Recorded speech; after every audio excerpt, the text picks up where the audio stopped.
you believe in evil, Professor? I didn't. Until that night. Maria?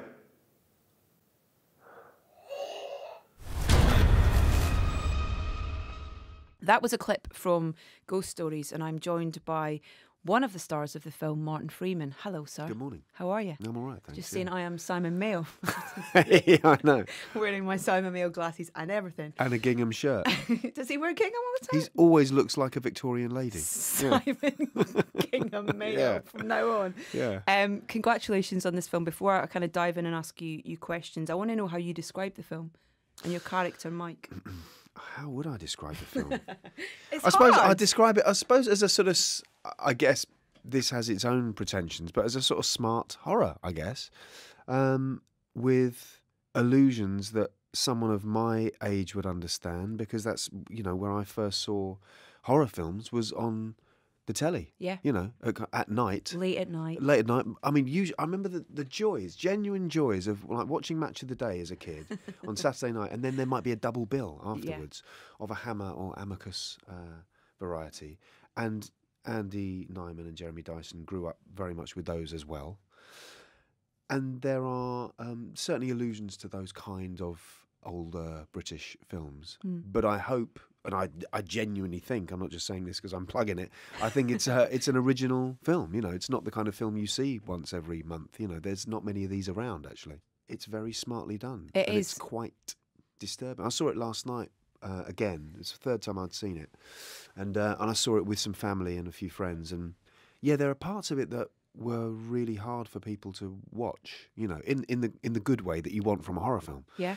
I describe it as a sort of enjoyably terrifying, in that way that it's not laughs in it as actual. well, that's the Totally, thing. yeah. There is real humour in it. There's beautiful performances in it, and I love that feeling of being scared in a kind of safe environment. You know, because Yeah, horror it's not films, blood and guts and exactly, gore, yeah. it's It's kind not of 2 hours of just trauma of someone just getting a head wound over and over again. Do you know what I mean? And someone a drill being put into someone's even eye the sound socket. of a drill, yeah. Yeah, it's not that. Yeah. It's I would argue it's a lot smarter than that. But, I would agree. Yeah.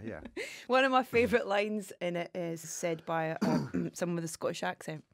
Yeah. Come in, I'm not paying to heat the Oh, street. yeah. I love that line. What it said? What? I'll Come pay in, to eat I'm the street. not Yeah. paying to heat the street. Yes. So He's it's my good, yeah. granddad, basically. Yes, Mr. Byrne. Yeah, that was Vincent. Yeah, he's good. He is. The cast's great. They are good lines. The cast are amazing. I remember because I think that the read through was the first time I had properly seen Alex Lawther. I think. Oh, really? And I've seen him several times since then on screen, but I think that was the first time. And yeah, he's very, very Oh, good. my God, yeah. He's extremely good, Extraordinary actor. Really good. Really, really lovely actor. Yeah. And Paul Whitehouse, of course, who's been, nation's favourite for 30 years. But we see a different, it's almost a different side Totally. to Paul that we've not seen. And that's what's Yeah, lovely about no, it it as is. well, is that I don't know if they had him in mind originally, when they were thinking, because it just feels I'm not perfect sure. for him. I'm not sure if they did or not. But it feels like he's enjoying a new strand of his career, of his working life. Yeah. And I couldn't be happier for him. He's a really lovely man. And obviously I've been an admirer of his for years. And so to see him enjoying his other skill, the thing is, that skill that he has is, it's like when, when Kathy Burke was doing Harry Enfield stuff. Well, again, Harry Enfield is the link in all this. He's some kind of crazy genius, Harry Enfield. You can tell in comedy sketches, you can tell when people are very good. Because when people are that funny and that truthful, they're a good actor, you know.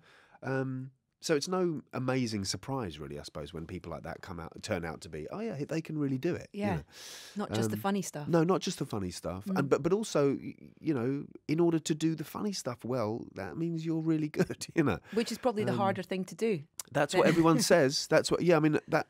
Come on, you've been funny. You're funny. No, I've done both. I have done both, and I love doing both. And I don't. I mean, certainly the saying is, what we tell each other is that the comedy is harder. Maybe I don't even know if that's true, actually, to be honest. Yeah. I think comedy's less forgiving, and weirdly, comedy and horror share a thing. We were talking about this last night, that when it's working, there is a physical response. Like there's evidence. Yeah. You know what I mean, there's evidence of whether it's working or not. So if you're putting on a comedy and nobody's laughing, that's probably quite a good indication that you may need to go back to the drawing board in some way. And if you're putting on a horror and nobody's going, oh my God, then that's not scary enough. Do you know what I mean? Yeah. Whereas if it's a thoughtful, ponderous drama, people can really be listening and going, stroking their chins, and it's not very loud. Yeah. But with both comedy and horror, there is a sort of there's evidence of whether it's working or not. You know. What was the first horror film you remember seeing? The first one I remember seeing, if it counts as a horror, I was encouraged by my mum, I was 7, and she sort of, not let me, but sort of, didn't make me either, but she definitely put me in front of Psycho when it was on telly. Wow. It was, yeah. Because I remember it being trailed. Again, this is the late 70s. And it was being trailed, and I thought, well, this looks interesting. Old black and white film and spooky music. Yeah. Oh, that was good. And my mum's like, Psycho, it's a classic. You've got to watch it, darling. It's an absolute classic. I know you're 7. Yeah, I know you're so, like, she'd forgotten that I wasn't 34.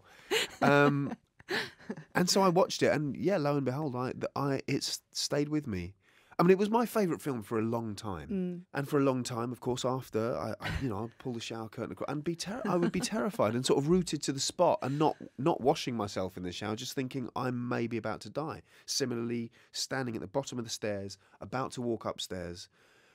All I had in mind was when Martin Balsam is walking up the stairs in Norman Baines' house, and Mother comes out and stabs him to death. And I remember standing at the bottom of my stairs for about 20 minutes, honest to God, rooted to the spot, and I couldn't move.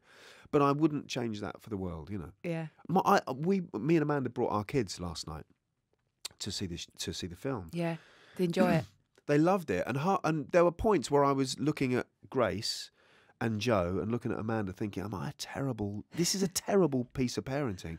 But at the same time, I think, you know what? This is partly what life is made of. You know? I think that might be a regular trait in parents, is showing their kids films a little bit earlier than they maybe should. I remember seeing The Deer Hunter earlier than I should have seen. The Russian roulette scene was stuck with me for a very long time.